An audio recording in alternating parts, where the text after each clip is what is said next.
Fuck around, make my 40 pop. Alright guys, I wanted to talk about Naruto and Kawaki's relationship in the last episode of the Boruto anime. First things first, the last episode of the Boruto anime was absolutely amazing. I think this right here was episode 200, which is, in my personal opinion, one of the most wholesome and well-rounded episodes that we did get in Boruto for a very long time. Now, I'm not just talking about just straight flat-out action, just a very, very well-rounded, wholesome episode. We got to see a lot of things in this episode. Sada and Sasuke, Kawaki, plus the Kado organization, Kashin Koji on the other hand, a whole bunch of things like that. But for right now, I do want to talk about Naruto and Kawaki training. Now, first things first, I always tell you guys this: whenever I see Kawaki learning something, whenever I see Kawaki training, whenever I see Kawaki doing anything, I'm always thinking about the Kawaki versus Boruto fight post time skip. And what was added to that battle, in my opinion, for this episode right here is the fact that Kawaki's probably now going to know a lot of ninjutsu. I'm pretty sure it's going to help and aid him a lot more in the future, and this right here could possibly be the missing thing that Kawaki needed to actually compete with Boruto. One thing right now that is a complete mystery is going to be Boruto's Jogan. Kawaki with the Karma Seal and Boruto with the Karma Seal, they're probably going to be fairly equal. But when Boruto activates the Jogan, I personally believe that Kawaki would then have a disadvantage. And I think one of the things that Kawaki can possibly do to actually make up that disadvantage is actually learn ninjutsu, and that's exactly what he's doing right now. Now, here's the thing: it's always going to be predicated about exactly what Kawaki can learn in a matter of 3 years. Now, we understand that 3 years Boruto time or 3 years Naruto time is a long time. Naruto himself literally went from like a Jonin level to like damn near God tier in a couple of months. In regards to exactly what Kawaki can learn in a matter of 3 years, it could definitely be a lot. It really just depends on how committed Kawaki is to actually learning ninjutsu and learning about chakra. Now, the spar with Kawaki and Naruto, that right there was definitely interesting. It wasn't necessarily anything too long, it wasn't necessarily anything extremely thought out in regards to the animation and the choreography team, but it's still, Kawaki versus Naruto is definitely a noteworthy time, and I'm pretty sure we're probably gonna look back at this like years later like, hey, this is the first time, or one of the first times that we did see Kawaki and Naruto fight each other. But regardless, Naruto in this episode actually encouraged Kawaki to not necessarily rely on scientific technology and not necessarily rely on the Karma Seal. I think this right here is definitely a very good thing, man, because Kawaki as of right now, we understand he could just literally flip a switch and become like probably like Kage level as of right now. And as Kawaki said earlier in the Boruto anime, that power isn't necessarily his. So Naruto pretty much understands the best way for Kawaki to actually learn a lot more about ninjutsu and chakra in a very short amount of time is for Kawaki to not necessarily rely on external factors. One of the things that definitely did happen during the spar is that Kawaki actually did blast Naruto. Now, this right here is absolutely hilarious to me.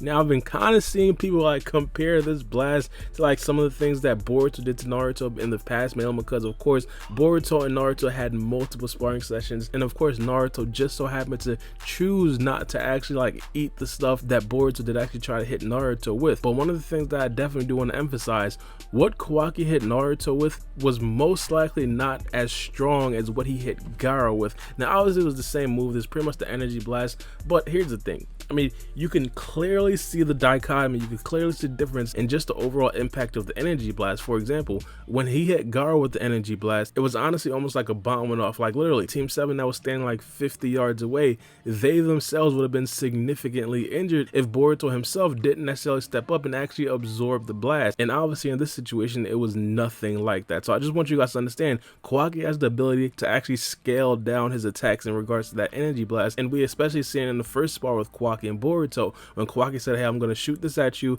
and try to absorb it. Kawaki didn't necessarily go all out. That wasn't necessarily the same exact strength of what he tried to hit Gaara with, or what he did hit Gaara with. So I just want you guys to understand that. Now, another thing, we did learn a couple more things about the Karma Seal in this episode right here. Kawaki actually like partially activated his Karma Seal in this episode. Now, this right here isn't necessarily something like completely new, like we've seen Boruto partially activate his Karma Seal the first time it actually activated, but also Kawaki like literally did this in this episode. The Karma Seal was on Kawaki's arm, but it wasn't necessarily on Kawaki's face. Now, they haven't necessarily brought up and they haven't necessarily specified the difference between a partially activated Karma Seal and a fully activated Karma Seal, so this could still possibly be a situation where the Boruto animators were just a little bit lazy to actually draw the full Karma Seal. But I personally believe that this is really a thing. Now, another thing that the Karma Seal did actually do in this episode is that it boosted Kawaki's accuracy. Now, I'm not necessarily sure a lot of people knew this about the Karma Seal, and me personally, I had absolutely no idea that the Karma Seal actually did this as well. The two main main things that I thought the Karma Seal actually did was, of course, improve the speed and strength of the actual person using the Karma Seal, and also gave them the ability to actually absorb chakra. But now we have to take into account that it also improves the accuracy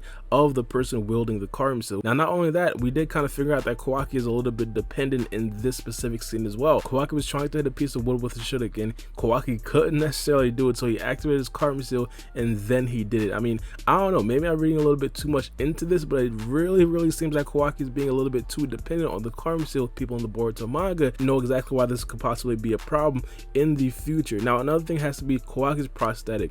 This right here, in my opinion, all it really does is strengthen the bonds between Naruto and Kawaki. Now, in regards to their relationship, it's going to take an even bigger step in the next episode of the Boruto anime. We've seen a little bit at the end of this episode right here, and it's pretty much when Kurama came out and started to talk to Kawaki and basically gave him the rundown of exactly what Naruto is and how Naruto was as a kid, and of course how Kawaki actually mirrors that. Now, in today's episode, Naruto kind of hinted at this, but Kawaki didn't want to hear nothing about that. Like, hey, you're a Hokage, how could you ever be something like me? And you have to completely understand that. But people who actually did see Naruto when he was younger, you guys could definitely draw some parallels between Kawaki and Naruto. Here was always my problem with Naruto. Naruto always made it seem like he got it out the mud. Naruto did not get it out the mud, bro. He was pretty much gifted a nine-tailed beast in his body. Now, of course, we understand what that brings as well. Of course, it's not necessarily always positive, but in regards to actual strength, Naruto was literally gifted the strongest tailed beast of all tailed beasts. And not only that, he was also trained by the best, like literally the best. He was trained by Kakashi, the 6th Hokage. He was trained by Jiraiya, one of the legendary signings. So even though Naruto had a rough childhood and it does mirror Kawaki's childhood in a couple of ways,